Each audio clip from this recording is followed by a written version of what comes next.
Have you ever felt a profound and unsettling dissonance between the world you were told exists and the one you actually experience? A world where the rules of fairness, love, and respect seem to bend and break in ways that leave your soul aching with confusion. You followed the script, played the part of the good man, the loyal partner, the steadfast friend, only to find yourself standing on a shore of disillusionment, watching the ships of your expectations sail away without you. If this deep, unspoken question resonates within the hidden chambers of your heart, know that you are not alone, and your awakening is about to begin. You have been guided to this very message for a reason. This is not a coincidence. It is an alignment. We are about to journey into a forbidden wisdom, a truth so ancient and powerful that it has been deliberately buried beneath layers of modern delusion. A truth that, once understood, will shatter the chains of your suffering and arm you with an unbreakable code for navigating the beautiful, brutal reality of human connection. If you feel the vibration of this truth calling to you, if some part of you recognizes this as the beginning of your reclamation, then follow this guidance. Like this message to signal your readiness, subscribe to continue your journey into the light, and share your own moment of awakening in the comments below. Write, "I am ready," or 777 to affirm your path, for your soul has long been waiting for this moment, and your spiritual family is here to welcome you home. Let us begin by dismantling the greatest illusion of all the simplistic narrative that society has woven around the sacred and complex dance between the masculine and feminine energies. You have been taught that the psychology of man and woman is a mirror image, a blank slate upon which culture writes its fleeting rules. This is a profound spiritual falsehood. The truth is far more elemental, more cosmic. The feminine essence, the divine vessel of creation itself, operates on a frequency that is ancient, primal, and deeply connected to the universal laws of survival and continuation. It is not a logic of the modern mind, but a wisdom of the soul's deepest knowing. Imagine the earth itself. It does not choose the gentle rain over the mighty river based on kindness. It yields to the force that can carve canyons, the power that can sustain life. This is not cruelty, it is the sacred physics of existence. The feminine spirit, in its purest form, is an intuitive barometer for strength, stability, and high vibrational energy. It isn't a conscious calculation written in a ledger. It is an instinctual resonance, a deep cellular recognition of what is necessary for life not just to survive, but to flourish. It senses the frequency of a man's power, his capacity to impose order on chaos, his alignment with his own divine purpose. This is the truth that has been forbidden, dismissed as archaic or offensive, because to understand it is to understand that attraction is not a negotiation. It is an energetic alignment. When you feel that gut-wrenching moment of being blindsided, of seeing a connection suddenly dissolve for reasons your logical mind cannot grasp, you are not witnessing a personal betrayal. You are witnessing a universal law in motion. You are seeing a shift in energetic resonance, a dissonance in frequencies that can no longer hold the same space. And understanding this is not cause for bitterness. It is the first step toward your ultimate freedom. This brings us to the sacred wound that lies at the very heart of so much male suffering. The lie that has been whispered into the souls of men for generations, creating a prison of perpetual striving and inevitable disappointment. The lie is this: if you are good, you will be loved. If you are virtuous, you will be rewarded with devotion. If you sacrifice enough, you will be granted loyalty.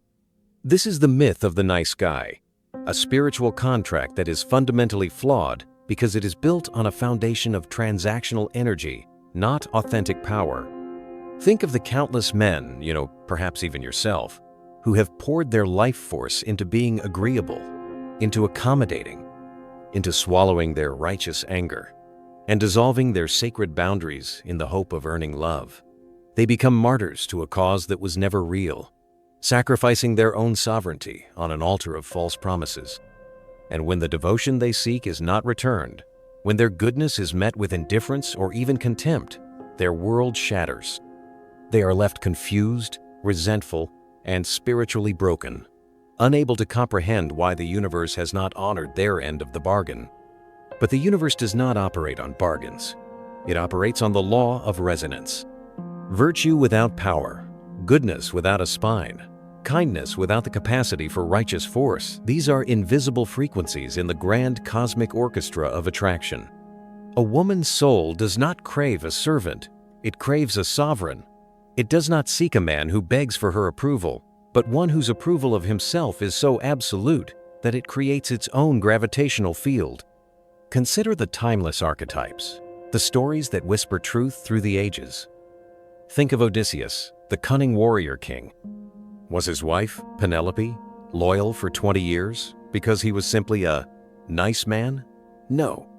She remained loyal because he was Odysseus the king, the pillar, the force of nature whose very return promised to restore order, security, and survival to her world. His return was a necessity. Had he washed ashore as a broken, begging man, stripped of his power and his will, the story would have had a very different ending. This is a brutal truth, but it is a liberating one. It teaches us that women do not love men for being merely good. They love men for being necessary, for being the unshakable pillar in the storm, the man whose presence alone guarantees that the future will be forged, not feared. Stop trying to earn love through goodness alone. Instead, start the sacred work of becoming a man of such profound internal power and purpose that your presence becomes an undeniable, life-affirming necessity. So, if the external world is not the source of your validation, and if women are not the enemy but simply mirrors reflecting your own energetic state, then where does the true battle lie? What is the real force that has been sabotaging your destiny, betraying your dreams, and keeping you trapped in cycles of suffering? Aristotle saw it with terrifying clarity, and the truth is one that most men will refuse to face for their entire lives. The most dangerous enemy you will ever encounter is not across a battlefield, nor is it across the dinner table. It is within you. It is the prison of your own mind. You have been taught to believe that your mind is a sanctuary, a sacred space of reason, control, and mastery. But for so many, it is the opposite. It has become a haunted castle, ruled by the phantoms of past humiliations, the ghosts of every failure, the whispers of every self-doubt you have ever entertained. These are not just thoughts. They are powerful, low-frequency entities that feed on your energy. They are the architects of your self-sabotage. Think of the last time you hesitated when you should have acted, paralyzed by the phantom of what if. Remember the relationship you poisoned not because of any real threat, but because you couldn't silence the insidious voice whispering, "She'll leave you anyway." This is not wisdom. This is not caution. This is the mind turning against itself, a serpent eating its own tail. It constructs elaborate prisons where the bars are made not of steel, but of your own limiting beliefs. The more intelligent the man, the more creative and complex his self-destruction becomes. He builds intellectual justifications for his inaction, philosophical frameworks for his fear. He becomes the brilliant, capable, gifted man who is brought low not by an external foe, but by the civil war raging within his own consciousness.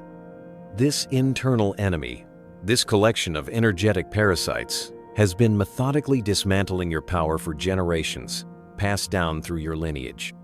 But your awakening begins the moment you realize you are not your thoughts. You are the silent observer behind them. You are the king who has been exiled from his own throne. The spiritual path is not about defeating these thoughts. It is about reclaiming your sovereignty over them. It is the journey of returning to your inner citadel, polishing your spiritual armor, and realizing that you have the divine power to choose which thoughts you energize and which you allow to starve in the darkness. Now we arrive at the most crucial and radical truth, the antidote to the poison of the modern world. If the prison is in your mind and the enemy is your own internal chaos, then how do you break free? How do you forge the unshakable inner strength of a sovereign man? Aristotle's answer was simple and brutal, a secret the Stoics would later refine into a powerful weapon for the soul. The way out is not through comfort. It is through sacred, intentional discomfort. The modern world has sold you a seductive and deadly lie, the cult of comfort. It has told you that the goal of life is to eliminate all friction, to avoid all pain, to seek endless pleasure and convenience. It seduces you with cheap dopamine, numbs you with endless distractions, and suffocates your potential with the soft pillows of mediocrity. This is the silent killer of male greatness. It is an enemy more insidious than betrayal and more corrosive than self-doubt, because it attacks you with your own permission. It does not conquer you through force. It seduces you into a slow, willing surrender. But look to the great men of history, the ones whose names echo through eternity. They were not forged in comfort. They were forged in the crucible of resistance. The Spartans bathed their newborns in wine, not to comfort them, but to cull the weak and strengthen the strong. The Vikings sailed into storms not to escape hardship, but for the glory of overcoming it. Even Nietzsche, broken in body and half-blind, wrote his most powerful works not in spite of his pain, but through it, because he knew a profound spiritual secret. A man's value is measured not by what he accumulates, but by what he overcomes. Discomfort is the antidote. The cold shower that shocks your system awake is a sacred ritual. The heavy weight that tears your muscles so they rebuild stronger is an act of divine creation. The silence that forces you to confront the man you've become versus the man you swore you'd be is the holiest of meditations. These are your rituals now. This is your creed.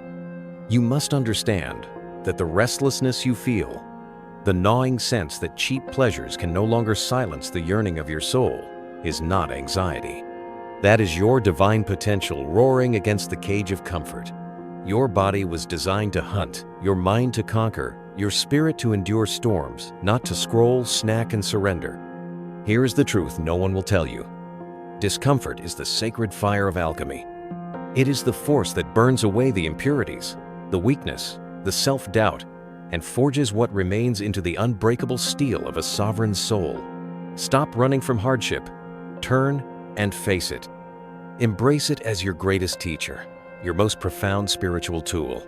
For in the heart of what you fear most lies the key to the man you were always destined to be. This is the moment of your great turning. This is where the path diverges. Before you stands the Unbreakable Code, the ultimate weapon for the sovereign man, a secret that whispers from the soul of Aristotle across millennia. It is a realization so powerful, so devastatingly simple, that it will either break you or forge you into something unshakable. The man who controls his perceptions controls his destiny. True power is not control over others, but absolute mastery over the self. It is not the woman who obeys you, but the discipline that governs your days. It is not the wealth you flaunt, but the purpose that ignites your soul at dawn. This is the secret they buried. The sovereign man does not beg for loyalty. He inspires it. He does not fear abandonment. He is the pillar that cannot be moved. He has cultivated what the ancient Greeks called megalopsychia, the greatness of soul. It is the profound inner knowing of your own worth, so deep and so absolute that you no longer need to beg for external validation. You become the source of your own light. Think of the man who needs nothing. He attracts everything. Think of the man who stands unmoved by the tides of approval and disapproval. He becomes irresistible. This is not about becoming a tyrant. It is about becoming whole. History remembers these men not because they were nice, but because they were necessary. Caesar was not followed because he was gentle. He was followed because he could stare into the abyss and laugh. This truth is already in your bones. You have felt it in those rare moments of pure clarity, the moment you stopped apologizing for existing, the moment you held eye contact a second too long, the moment you said no and truly meant it. In that instant, you felt a shift in the universe around you. That was the moment she leaned in, not because you were cruel, but because you were real. This is the truth the modern world refuses to admit. Weakness repels, not because women are merciless, but because nature is. A lioness does not mate with wounded prey. A queen does not kneel to a servant. And no woman, no matter how kind, can sustain desire for a man who has willingly surrendered his own sovereignty. So here is the final, most terrifying question. What are you willing to sacrifice to become that man? But before you answer, before you take a single step on this new path, you must confront the one force that has been silently draining your power for years. The real enemy isn't women or the world. The real enemy is the comfortable lie you've been telling yourself. The choice is yours, and it must be made now. Not tomorrow, Not after one more hit of dopamine, one more scroll, one more night of empty promises. Now, because time is not just passing, it is testing you. And when that great test comes, when the world demands everything you have, will you be ready? It is the first day of your sovereignty. If you are ready to go deeper, to wield philosophy as a weapon and turn suffering into strength, to join the ranks of men who refuse to die softly, then declare it. Your next chapter begins now.